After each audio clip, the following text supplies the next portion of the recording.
Welcome to my page, Dali Superi is Deep.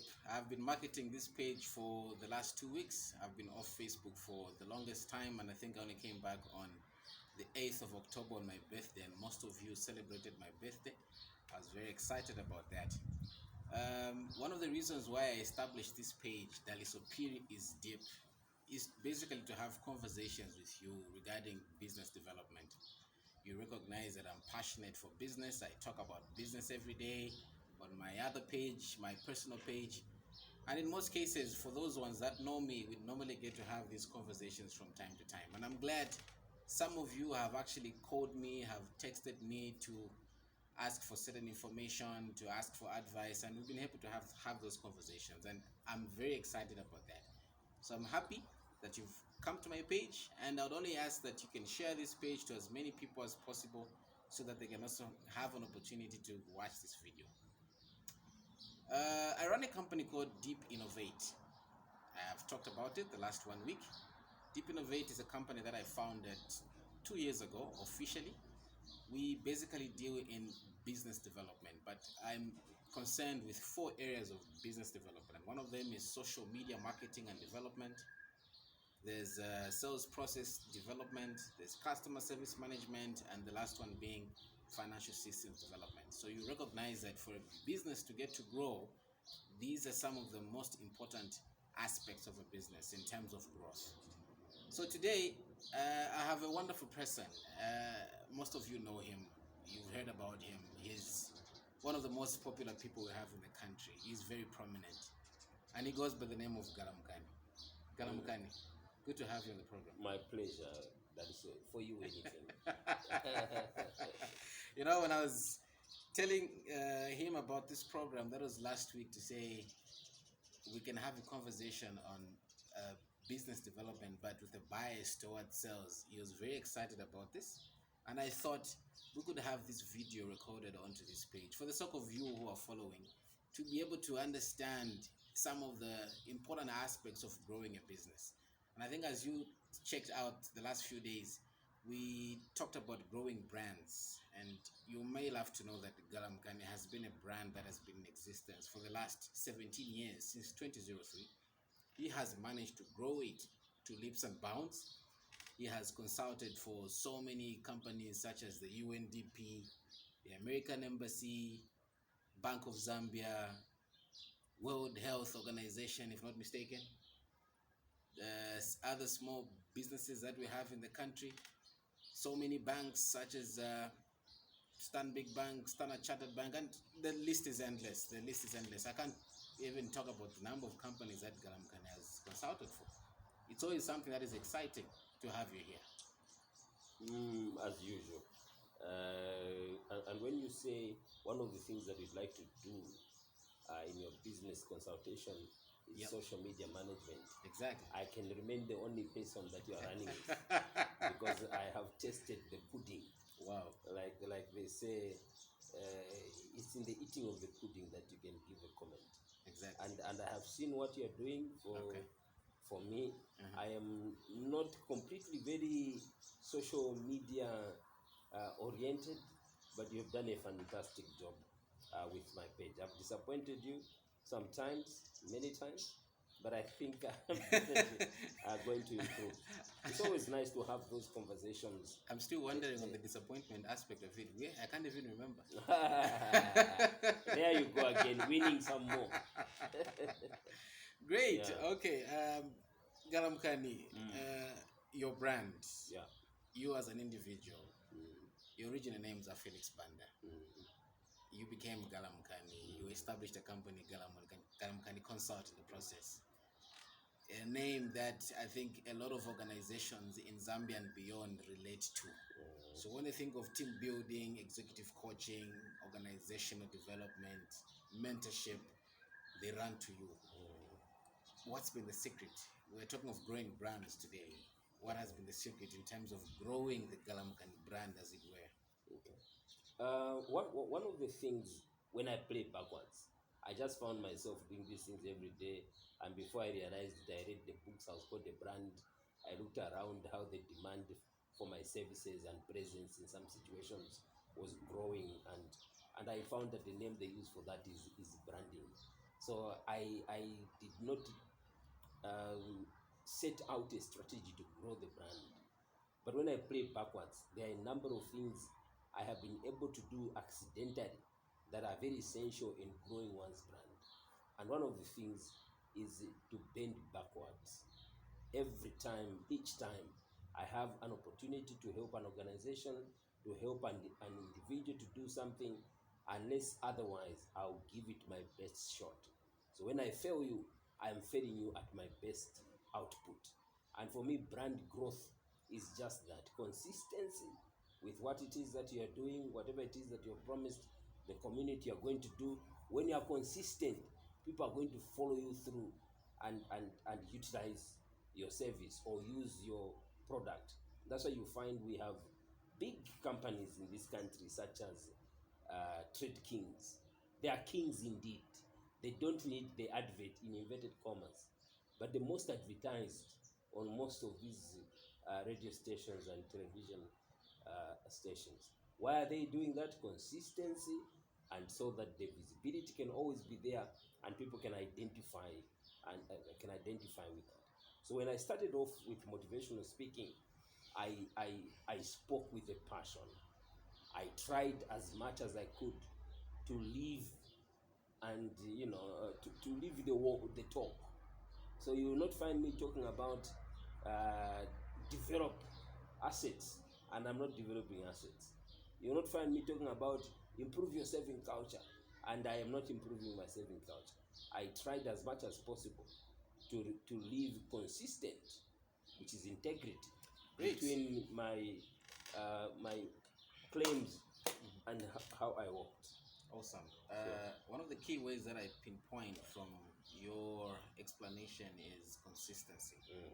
And I think if you look at today, lots of institutions, SMEs, startups, individuals are not as consistent as they are supposed to be. So in the terms of being able to grow their brand, or in short, sell their way through to ensure that they can be as visible as possible, it becomes very, very difficult. So in terms of selling, okay, as one of the key areas of what we do as our company, Deep Innovate, how were you able to sell through into some of these companies that you are having an opportunity to consult for, even where they did not ask for you, as it were? Because I believe you could have had situations where you are given a particular assignment and obviously you get to do it, but then you are having other institutions that are calling upon you because they loved what you did for the other institution. So in one way or another, you were able to sell yourself extensively to ensure that you are able to be visible to other institutions. So in terms of consistency of growth of your brand, how were you able to do that? I think one of the things that maybe a number of young people may lack is an element of clarity of the product and or service that you are dealing with. I believe in diversification, but I believe in prominence more than I believe in diversification. You must be known as Daliso, who does the business development. These are the things, yes, you can do, probably even as well, but we must know when your name is mentioned what you do. So the moment I say Kalushabwalia, you think football. But I'm sure if you sat down with him, there are one or two places he has gone probably to Lundazi to see if he could get into the gold business. Exactly. You understand what I mean? Exactly. But that doesn't define him. No. So what I think is that it's very important to have this definition, which brings us back to an element of persistence. So I am going to be a motivational speaker in a country where motivational speaking is a little known, and then you must sell that. And before you realize it, there's another person through what you're doing that gets to know that they're motivational speakers. You are consistent, you persist, you knock on some doors. I knocked on some doors and I was told, what experience do you have? Come to us when you have the experience. We are sorry we can't deal with you because you will not add any value. There is nothing that you have done that you can come and communicate. As rude, as tough as that, but persistence. Talking about persistence, again, another key word that you have highlighted, which most institutions struggle with. I don't want to highlight organizations, but we've had companies, even up to date, that struggle in growing a brand simply because they would give up so easily that they cannot identify the right clientele. Maybe because of the lack of persistence in the process. So they'll have this team of people who are supposed to go out and market their brand, but now simply because prospective customers cannot buy into it, they're already losing hope, and in the process the company is already going down because now they cannot identify with persistence. So what word would you have for me or even the people that are watching this on how they can maintain a high level of persistence? Uh, One of the expressions I came across in the walk is that it is darkest before dawn. When you are just about to strike, it looks impossible. It looks like you must give up. So I am a mathematician by original qualification, for example, and there were situations where I felt like, let me go and look for a job because this thing doesn't seem to be working. But then the inner voice spoke to me, and I persisted. Friends that were able to see a bit of the things I'm doing, it gave me the encouraging word. When I read some books by some well-established people, I got the hope that there is something that is just beyond this thing that I'm trying to do. And just that combination, in the end, maintained the persistence which was there. My goal in everything I was doing was not to make the money. The money found me in the process. And I think it's a critical thing for young people to get to understand that you don't stand up to pursue the money. You stand up to offer a service that people are going to be willing to pay premium for it. Now that I have grown in the business, I have gotten to a place where even my invoicing, when I want to be happy in a closed setup, I laugh with my family because I never thought that somebody would be willing to pay this kind of money for that thing that I was doing. I have gone with other people in some of these sessions, and when they look at what you are doing, they think that they can do it, but they don't know that it's the persistence that has made me improve the quality of the service that I'm offering. So every day I'm getting better at what I'm doing. If this interview was done last week, I wouldn't be as good as I am now because I trust that I'm being good here. I love that. Yeah. In finality, I remember in one of our previous conversations, we normally talk a lot. I visit you, I'm at your house right now. I could spend the whole day, Yeah. I could have lunch, dinner. We have a lot of things to talk about. And there's one time you had spoken of being contracted by some organization. And by the way, we're still talking about brands. You are contracted by some organization, I can't remember, but where you are, I think, you had to perform a task for an hour or two only, and that was the best rate that you got in your entire life, where for that period of time you were given a very good amount. So my question now here is, how could you have been paid that kind of money? Obviously, as a brand, Galamukani, definitely, but we have so many players in the market. But how relevant and important or significant was Galamukani at that particular time to be paid that kind of money for a very short space of time to provide the service that you had to provide? I'm hoping I'm asking the right question. Okay. The thing about what people are going to charge is about exposure. Okay. You will find organizations or individuals in particular positions that are exposed, and they are not worried about how much they are paying you because they are saying they are getting value for their money. And so the experience that you're making reference to was in a place where a person was an international staff, and she knows how much they pay motivational speakers. And when I presented my fees, and with a bit of what she had seen, she thought I was a joker. And she decided to raise me to almost half of the international rates.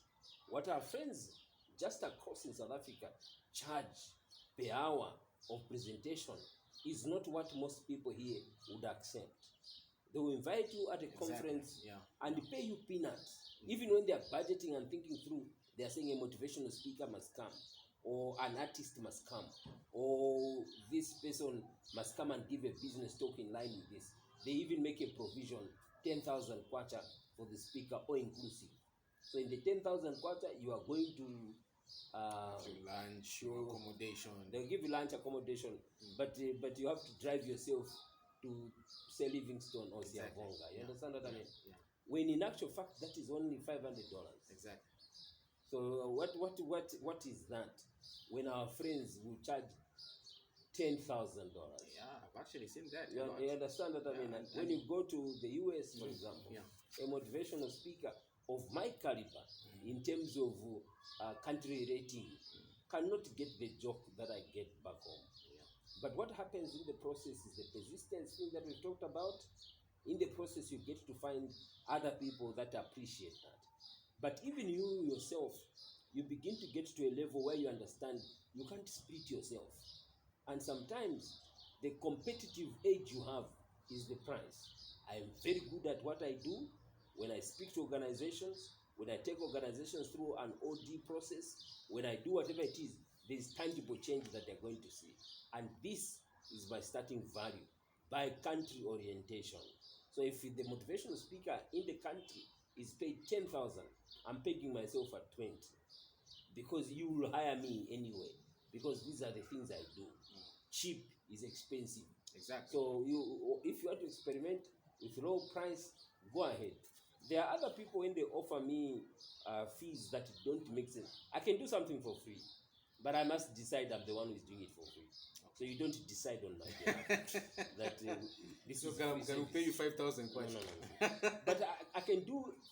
I have charged as low for other organizations who have said this is what we have in the budget, and if I feel it is sincere, I have gone ahead. After all, if someone gave me 1,000 kwacha on a day that I would have made nothing, there's a difference that has come up. Exactly. But issues of integrity, when I say I'm coming, I must be aware there could be somebody who will offer higher. What will I do? Do I go for the 1,000 kwacha? Do I go for the 10,000 kwacha? Yeah. So the moment I say I'm coming for 1,000 and you come with your 10 pin, I'll tell you that date is taken. I'm not even telling you it's taken at 1,000. But it's the issues of integrity we've talked about, where a brand is respected. Exactly. Other people have spoiled their brands in terms of service, because I know a named master of ceremony who decides to abandon an activity because somebody who has offered more has come on board. Really? It's a good thing for them, but it's a bad thing for the name. It is spreading. And good as you may be, people don't want to be disappointed. No. He's good, but he will let us down. People don't want to jeopardize your brand. So, like in Zambia, we are slowly getting to a place where some of the services we offer or other people offer are being respected. The artists, those that that sing, or those that are into drawing and writing and poetry and the like, people that have gone especially through that route understand the pressures that are involved and are beginning to place value, certain pricing around their brand. Yeah. Okay, great. I think this is very insightful, Galamukani. Extremely insightful. Yes. I would love to believe growing a brand obviously has an aspect of persistence, consistency, and being able to understand your value, being the last point you have raised, where any institution, any individual can actually get to pay you for the value that you have been able to command on the market. Yeah, I think this makes a lot of sense. It's a good program, and I'm trusting that a number of people are going to benefit from the different guests that you're going to have. I'll always spare some time to watch this in time, or even when it is recorded. I'm grateful that I have made it as the first guest. You just had to be the first guest. We'll still be having you in the process from time to time as we develop content on different subject matter. Excellent. I am already there. Definitely. So that was it. That was Galamukani that we had today as our first guest discussing building brands, and I'm pretty sure you've been able to learn one or two things. all this is as a part of developing a business. So when you have a business, it's always very important to be able to understand the value of the brand, be consistent in terms of its growth, and of course be persistent as well in the process. So this is it. Thank you so much. Remember to share this video to as many people as possible for them to benefit as well. Cheers.